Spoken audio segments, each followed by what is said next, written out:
यहाँ मेरे पीछे आप विशाल रुद्राक्ष का वृक्ष देख रहे हैं। चारों ओर पंछियों का कलरव है, कोयल की कुकुहाट है, चिड़ियों की चहचहाट है और प्रकृति संस्कृति के संग में अभी गर्मी के साथ बीच बीच में वर्षात की फुहारें पड़ रही हैं।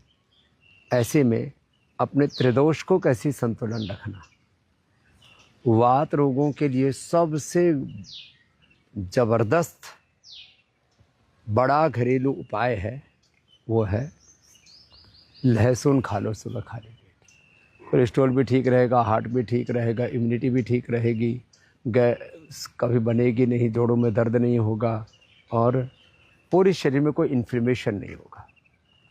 वात रोगों के लिए सबसे ज़बरदस्त बड़ा घरेलू उपाय है लहसुन। हल्दी मेथी सौंठ का प्रयोग तो हम बताते ही हैं, उसकी फांकी खा लो, उससे भी वात रोग ठीक हो जाते हैं। अश्वगंधा से भी वात रोग ठीक हो जाते हैं। पुरुषों को अश्वगंधा और लेडीज़ को शतावर, ये उनके वात के प्रशमन के लिए बहुत अच्छी होती है। एलोवेरा, गिलोय, पारिजात, निर्गुंडी, सहजने में से कोई भी एक चीज़ का रस ले लो। वात रोगों के लिए बिल्कुल सौम्य औषधि, जो कोई उपद्रव नहीं होता, एलोवेरा। पित्त रोगों के लिए मोती पिष्टी, कल भी हमने बताया था, पानी में घोल करके पी लो। और कफ रोगों के लिए सबसे सौम्य औषधि है तुलसी। वात के लिए एलोवेरा, पित्त के लिए मोती पिष्टी, और घर में रखना चाहिए सबको। और कफ के लिए तुलसी। और अभी तो रिमझिम वर्षा तो हो रही थी और इस वर्षात ऋतु में भी अपने आप को कैसे हेल्दी रखना आपको बताएंगे ही। अभी जो है थोड़ा आपको त्रिदोष का विज्ञान थोड़ा समझा देते हैं।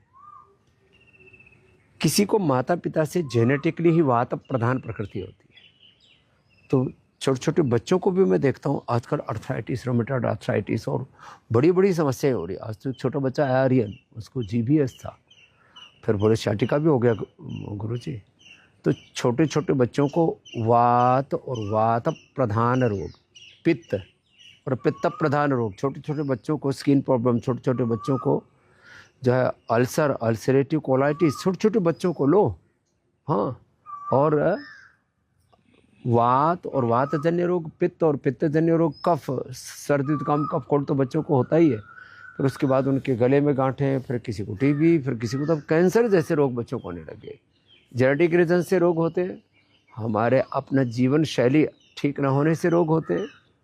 और तीसरा रोगों का एक बड़ा कारण है चारों तरफ की प्रकृति और पर्यावरण, उसके प्रति तो हमने इतनी क्रूरताएं की है, इतना उसका तिरस्कार, उसका अनादर, उसकी अवहेलना की है, इतना ज़्यादा विध्वंस मचाया है कि चारों ओर पोल्यूशन, रेडिएशन, चारों ओर हवा, मिट्टी, पानी, सब कुछ गंदा कर दिया। मैंने जीवन जीने के जो मूल साधन थे, मूलभूत तत्व थे, उनको हमने विकृत कर दिया।